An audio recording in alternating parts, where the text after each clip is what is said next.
Alright, so I'm going to smack a hornet's nest here. Might make a few sweat lords angry, but I'm going to talk about the Voodoo and the Razor.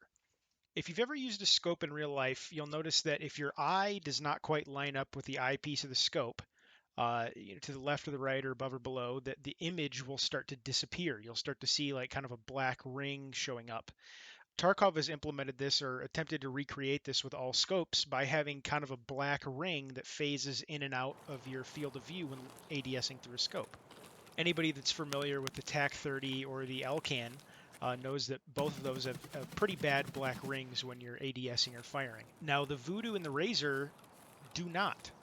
And I don't know whether it's due to a bug or some type of FOV issue, which I'll get into FOV later. But essentially, the Voodoo and the Razor do not have that black ring show up, or it's very minor in comparison. When you're using the Voodoo or the Razor, the image actually shows up faster than on all other scopes in the game. Now, to show you how this looks in real life, I'll use my G3 here, and as you can see as the camera moves left and right and misaligns with the eyepiece, it causes the image to kind of disappear and reappear based on your alignment with the eyepiece.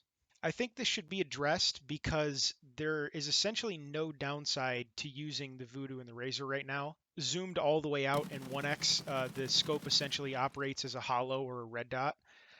There's very, very little distortion when firing, if any, even on high recoil guns like the Ash 12 here. Now, getting into a little bit of a reason why this may be happening, I'll move into FOV. Now, I have, for all of the previous video here, I've had my FOV set at 59, which is what I typically play at.